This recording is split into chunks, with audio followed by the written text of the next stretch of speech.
Ahora sí, ya veo que tenemos en nuestro Zoom a Isolina Dabove. Isolina Dabove, buenas tardes. Ella es investigadora del CONICET, es especialista. Isolina, ahí me estás escuchando, me había muteado sin querer, así que no sé si se llegó a escuchar lo anterior. Isolina, buenas tardes. Recibimos Isolina Dabove, como decía, es investigadora del CONICET, es especializada en los derechos de la vejez, así que tenemos muchas preguntas para hacerte, Isolina, el tiempo apremia, vamos directo a las preguntas. Vi que, ¿cómo andás? Buenas tardes. ¿Bien? Buenas. Sí, muy bien, gracias Meneca por esta invitación y bueno, por la posibilidad de estar en este programa tan interesante y tan necesario. Bueno, Isolina, vi que junto con distintas ONG y universidades firmaste un comunicado ante una posible acción de la Organización Mundial de la Salud que pretende considerar a la vejez como una enfermedad. Quiero que brevemente nos cuentes qué es específicamente lo que propone la Organización Mundial de la Salud y qué sostienen ustedes y qué está diciendo el comunicado, ¿no? Excelente pregunta, gracias Meneca. Mira, el tema es así. La OMS tiene a su cargo la redacción de un manual internacional en donde se clasifican todas las enfermedades y problemas de salud. Este manual se elabora gracias al aporte que le hace todos los estados que componen la ONU y la OMS. Y bueno, hace poco hemos descubierto que en la última versión de este manual, el ICD, son las siglas en inglés, se ha incluido a la vejez dentro de las enfermedades. Este manual va a entrar en vigor el año que viene, con lo cual hemos entrado en alerta, todos los organismos que trabajamos en los derechos de las personas mayores, y desde muchos lugares de todo el mundo, por suerte, hemos podido ir elaborando comunicados pidiéndole a la OMS que por favor quite la clasificación de la vejez como enfermedad, porque no tiene nada que ver. Para que veamos muy cortito cuál es una de las consecuencias inmediatas que generaría esta inclusión. Por ejemplo, se podrían hacer certificados de defunción en donde se señale que la persona murió de vieja, cuando sabemos que esto es una barbaridad. No morimos de vejez, morimos a causa de la falta de funcionamiento de una enfermedad real, que no es la vejez. Tal cual, Meneca. Bueno, y a ver, Isolina, hoy voy a hacer referencia a dos efemérides, pero que me permiten hacerte preguntas. La primera es el 15 de junio, es un día que recordamos quienes estamos vinculados con la temática de los adultos mayores, es el Día Mundial de la Toma de Conciencia de Prevención de el abuso y el maltrato en las personas mayores. Y por lo que sé, vos integrás INPEA, que es una red internacional de prevención justamente de los del abuso en los adultos mayores. ¿Cómo viste el trato hacia los adultos mayores en la pandemia? ¿Cómo fue el trato en las instituciones geriátricas? O sea, ¿fue la pandemia un obstáculo para garantizarles a nuestros adultos mayores plenamente el ejercicio de sus derechos? Esto es el contacto con sus familiares, los cursos a los que estaban habituados, su privacidad. Bueno, ¿cómo es el trato? Y por el otro lado, todo, ¿no? O sea, ¿cómo se los trató en esta pandemia a nuestros adultos mayores? Mira, Meneca, a mí me parece que en el mundo hubo dos grandes posicionamientos en torno al trato dado a las personas mayores. Hubo países, incluso de los más ricos y de los más envejecidos, que han no solo destratado, sino también han abandonado a su suerte a las personas mayores de su país, sobre todo aquellas que vivían en residencias gerontológicas. Casos lamentables como estos los podemos encontrar en países como Bélgica, en el norte de España, en donde el año pasado con mucha angustia hemos ido siguiendo noticias vinculadas a el descubrimiento de personas mayores que han muerto abandonadas, solas en los geriátricos, porque todo el personal huía despavorido frente a los contagios masivos que se iban dando allí. Sí. O bien hashtag tremendos, como circulaban en Estados Unidos o en Inglaterra, en donde el hashtag básicamente decía boomer remover. ¿Y qué es el boomer? Son los baby boomers, la generación de los baby boomers que hoy tienen más de 70 años, a los que se los instaba a que sean borradas del mapa, ¿no? Remove quiere decir remover, borrar, ¿no? Y entonces con estos hashtags se incentivaban a las personas mayores a que no aceptaran los respiradores, en caso de necesitarlos, a que se dejaran morir porque ya habían vivido todo. Entonces, esa fue, digamos, toda una lamentable línea de acción generalizada contra la cual se expresó la propia experta independiente. Actualmente está a cargo de Claudia Mahler, una especialista en estos temas, que es alemana. Y bueno, salió al cruce condenando enfáticamente todo esto e instándonos a trabajar para revertirlo. Ahora, en países como los nuestros, es decir, de tradición latina, en donde, bueno, los mayores todavía siguen siendo ubicados, aunque sea en lo discursivo, ¿no? En un lugar de preferencia, tanto que muchas veces le decimos abuelos, abuelitos para darle más cercanía, pero con esto también estamos distorsionando la posición de esa persona, ¿no?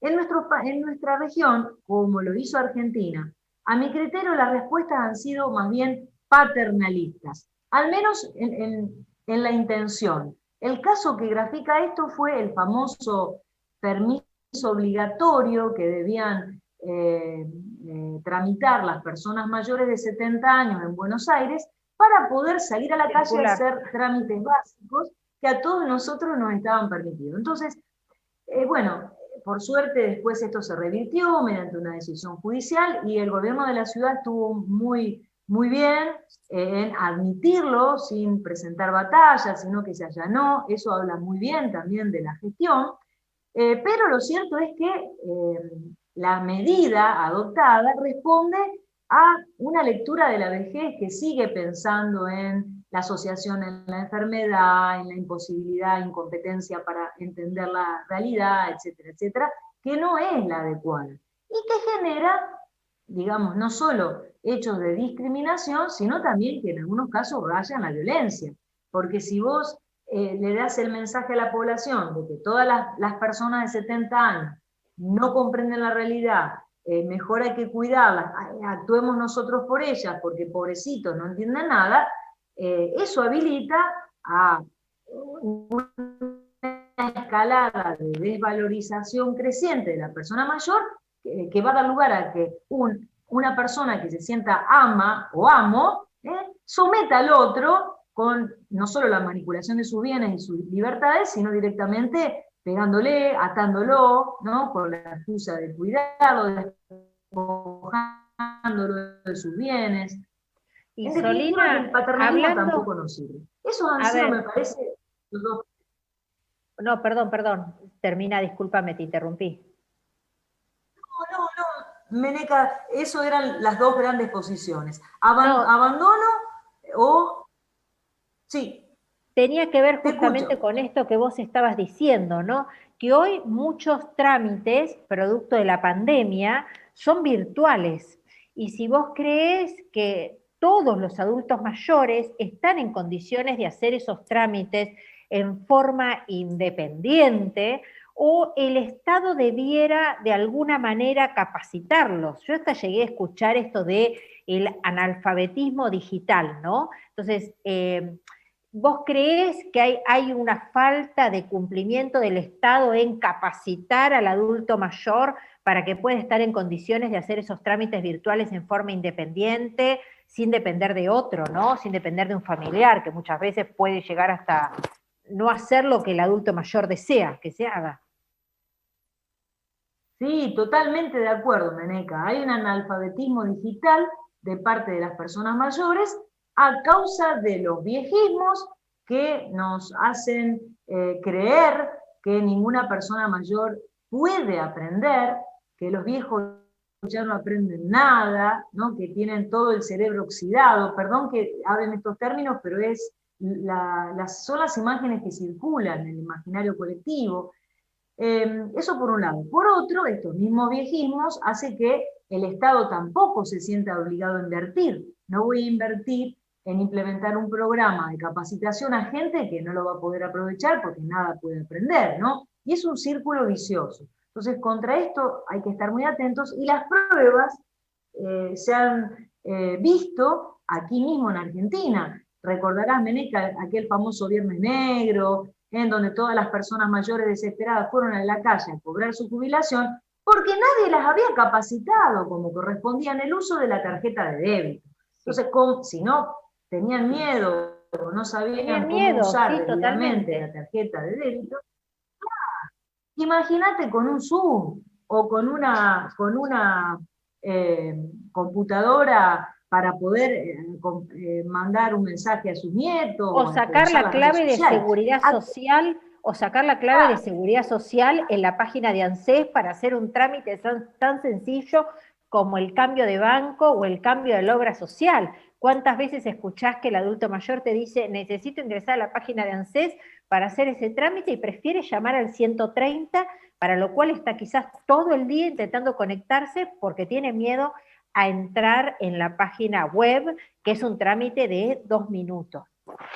Y Solina, te decía que... Así es, así es. Perdón, te decía que había elegido 2 efemérides para hablar con vos, y una tiene que ver con el día de hoy, porque hoy es el Día Mundial de la Diversidad. Entonces te quería preguntar cómo ves la diversidad en los adultos mayores, si se respeta la diversidad, si se respeta la sexualidad de los adultos mayores, la privacidad. Bueno, ¿qué podés decirnos de esto? Sé que vos has escrito sobre este punto, así que me interesa tu opinión al respecto. Muchísimas gracias también por esta muy buena pregunta.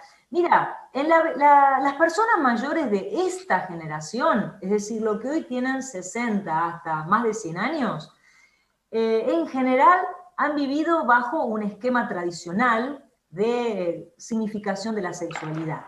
¿Qué quiere decir esto? Que en general ser heterosexual era la norma, ¿no? Como dicen todas las filósofas feministas, han vivido en una cultura binaria. Eras varón, eras mujer, y entonces tu identidad se fue construyendo en torno a eso, y había roles preestablecidos que del patriarcalismo todos los hemos vivido inclusive, ¿no? Lo sabemos.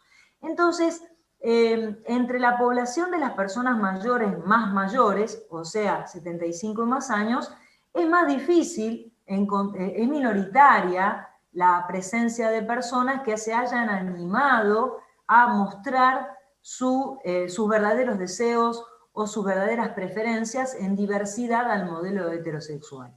Pero es cierto que en el grupo de las personas mayores más jóvenes, ¿no es cierto?, en el primer grupo, aquí sí ya encontramos gente que se anima más a mostrar su condición y que incluso no ha tenido miedo de casarse. Te doy un ejemplo muy conocido, Marilina Ross.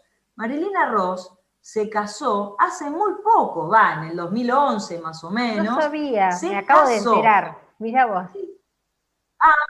Mirá, sí, fue al registro civil con su compañera. ¿Y cuál fue el motivo? Las dos dijeron, porque nosotros nos casamos porque queremos asegurarnos que la que sobreviva va a ser verdaderamente quien va a hacer cumplir nuestras directivas o nuestro testamento, pero nuestras directivas en caso de padecer una enfermedad, o va a otorgar el consentimiento conforme nuestras preferencias, y que no venga ningún otro familiar que no nos conoce tanto o que quizás está distanciado de nosotras, y creemos que esa es la mejor vía de proteger nuestros derechos. Fíjate, Marilina Ross. Marielena Walsh, ¿cuánto tardó en expresar en admitir, ¿no? Verdaderamente, de manera abierta, su homosexualidad, ¿no? Su identidad diversa. Y ni qué decir de las personas trans, que a quienes todavía les cuesta muchísimo llegar a cumplir 60 años directamente. Entonces, en síntesis, la diversidad sexual en la vejez de hoy es mayoritariamente heterosexual, pero eso no significa que el día de mañana, con esta apertura, cada una y cada uno de nosotros podamos asumir la sexualidad conforme la creemos, acorde a nuestros deseos y a nuestras preferencias, y este panorama se abra. Yo creo que vamos hacia esa dirección. Bueno, a lo largo de toda la entrevista hemos hablado de derechos de las personas mayores, y obviamente nosotras bregamos porque esos derechos sean efectivos. Así que la última pregunta que te hago es si sabés qué es lo que pasa con el otorgamiento de jerarquía constitucional de la Convención Interamericana para la Protección de los Derechos Humanos de las Personas Mayores, que hasta donde sé tuvo por unanimidad el apoyo del Senado, pero no sé qué pasa en diputados. ¿Salió, no salió? ¿Va a tener jerarquía constitucional? ¿No la va a tener? Contame qué pasó con esto. Te cuento y les cuento.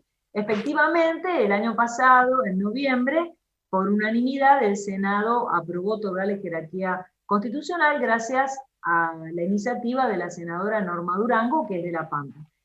En diputados, yo tengo mucha esperanza en que lo vamos a lograr este año, porque hasta donde sé, vía pasillo, ¿no es cierto? Vía pasillo de Congreso Nacional, hay consenso. Hay un consenso de todos los diputados y diputadas de otorgar.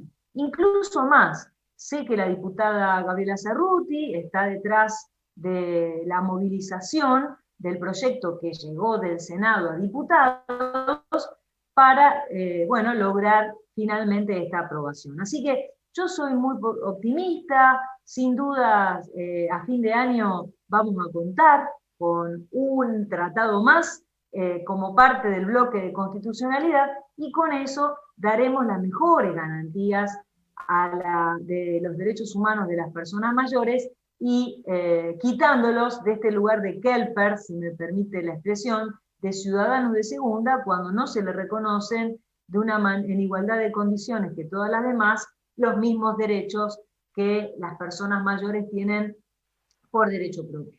Valga la redundancia. Esperemos que así sea y tengamos un tratado internacional más con jerarquía constitucional.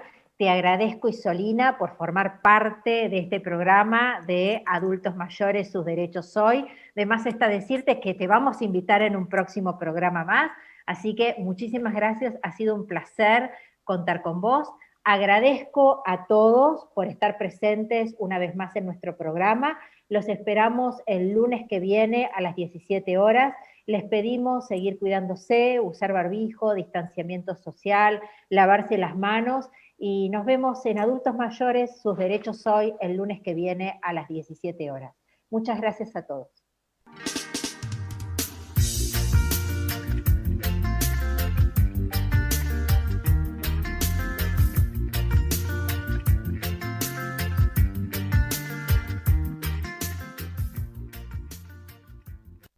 Comienzo de espacio publicitario en Conexión Abierta.